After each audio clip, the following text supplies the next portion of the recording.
Welcome!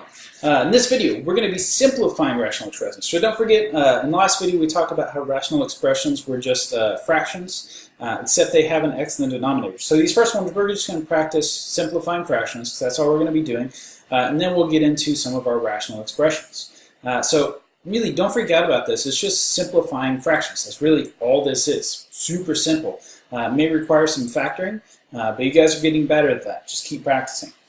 So essentially, how this is going to work. What is the simplified form? What is happening here? We know this is going to reduce to 4 over 5. But the reason this reduces to 4 over 5 is 12 is 3 times 4. Likewise, 15 is 3 times 5. So what is happening is these 3's are dividing out. They make 1. So that is why this reduces to 4 over 5.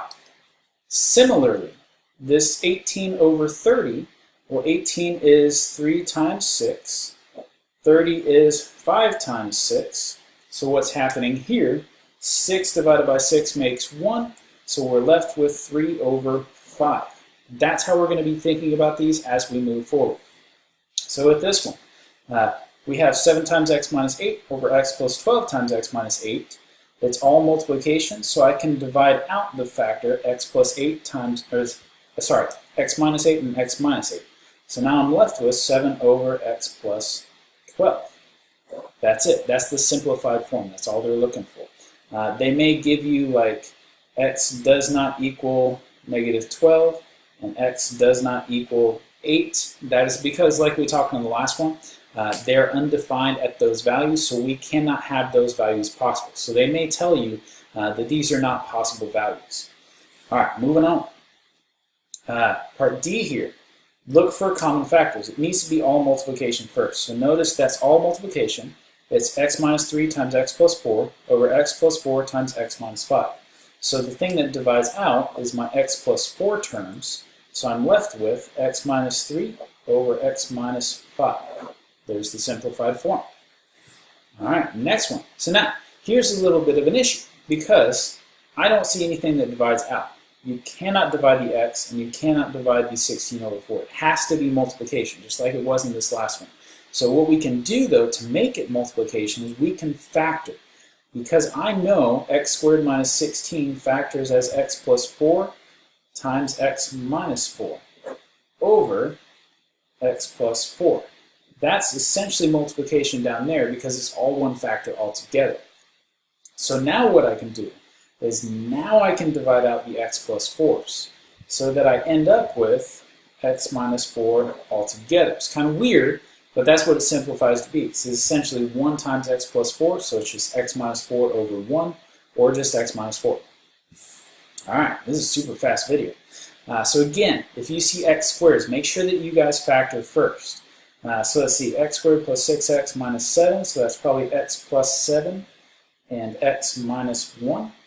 Over x squared plus x minus 42, that's x plus 7 and x minus 6. So it looks like my x plus 7 terms will divide out, so I end up with x minus 1 over x minus 6. There it is. Moving on.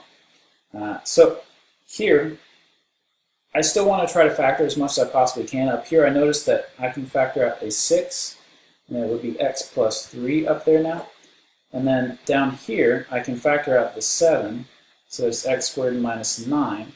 Well, now I still have an x squared term, so I'm going to try to factor out that denominator. So I'm going to leave the numerator the same, 6 times x plus 3, and I'm going to factor out the denominator such that I get to 7 times x plus 3 and x minus 3.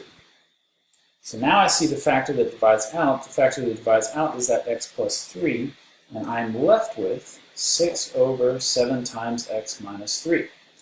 You could multiply this out. It just depends on how you see your answers in Apex. But they could say that this is also 6 over 7x minus 21 if they were to distribute that 7 back out. I don't think they do. We usually don't at our school, but they might in Apex. So just know that it could be either one of those. They're both very viable solutions. All right, last one of the video. Again, super short video.